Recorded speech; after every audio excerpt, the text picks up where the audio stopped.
Shalom, Godly Family. Yuk kita nikmati teh hangat, teduhkan hati, hadirkan semangat. Firman Tuhan terambil dari Amos pasal yang ke-7, ayat yang ke-7 sampai yang ke-9. Saya akan membacakannya bagi saudara-saudara sekalian.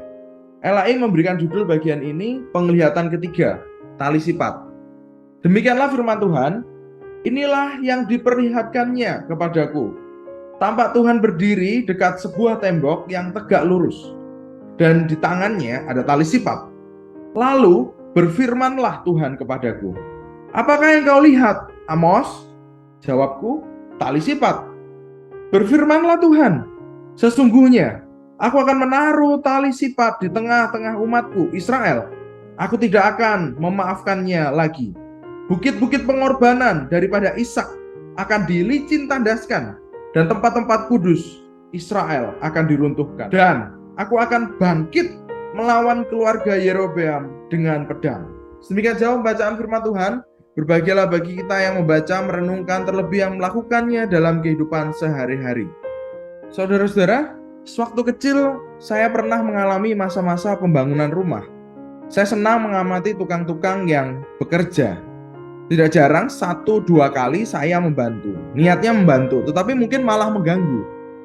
Salah satu yang membuat saya senang adalah tukang-tukang tersebut menggunakan prinsip-prinsip matematika atau fisika yang saya pelajari di sekolah. Misalnya, mereka menggunakan water pass untuk mengukur kemiringan tembok. Water pass dapat menunjukkan sebuah tembok datar atau masih miring dari atas atau dari bawah.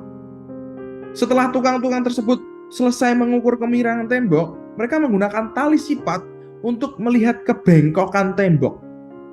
Tali sifat dapat menunjukkan sebuah tembok lurus atau bengkok dari depan atau dari samping.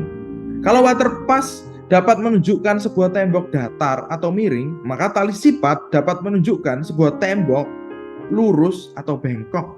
Saudara-saudara, sama seperti tukang-tukang yang ingin melihat kebengkokan tembok, demikianlah Allah ingin melihat kebengkokan Israel. Ayat 7 mencatat, inilah yang diperlihatkannya kepadaku. Tampak Tuhan berdiri dekat sebuah tembok yang tegak lurus, dan di tangannya ada tali sifat. Amos dalam penglihatannya melihat Allah ingin menunjukkan kebengkokan Israel terhadap hukum atau kebenaran. Dia melihat Allah benar-benar tidak tahan lagi terhadap kebengkokan Israel. Allah menggunakan tali sifat untuk melihat kebengkokan Israel sebagai pertimbangan beratnya hukuman. Ayat 8b mencatat, sesungguhnya aku akan menaruh tali sifat di tengah-tengah umatku Israel. Aku tidak akan memaafkannya lagi. Tidak dapat dipungkiri Allah begitu marah kepada Israel. Padahal kita tahu dia begitu sabar. Kita tahu juga Israel adalah umat pilihannya. Syukur kepada Allah, Alkitab tidak dicatat berhenti sampai kitab-kitab Nabi atau Nabi Amos. Alkitab dicatat berhenti sampai kitab-kitab Nabi yang terbesar, yaitu Kristus. Injil-injil yang merupakan bagian dari Alkitab juga mencatat bahwa Allah begitu sabar. Dia juga memilih kita sebagai Israel yang baru dalam Kristus. Kematian dan kebangkitan Kristus menunjukkan jiwa kita yang bengkok telah diluruskannya. Kita yang seharusnya mati kekal diubahnya menjadi hidup kekal. Allah memang menggunakan tali sifat untuk mengukur kebengkokan kita juga, sehingga kita menerima hukuman mati kekal. Tetapi Kristus meluruskan kebengkokan jiwa kita dengan kematian dan kebangkitannya. Apakah kita masih mau terus-menerus menjalani kehidupan yang bengkok? Jangan sampai kita punya prinsip seperti orang-orang dunia yang bengkok. Peraturan dibuat untuk dilanggar. Justru kita seharusnya menaati peraturan seperti menaati Allah. Dalam Kristus, kita juga harus tetap lurus menjalani kehidupan di dunia dengan pertolongan Roh Kudus, sehingga kita memuliakan Allah. Amin. Mari kita berdoa.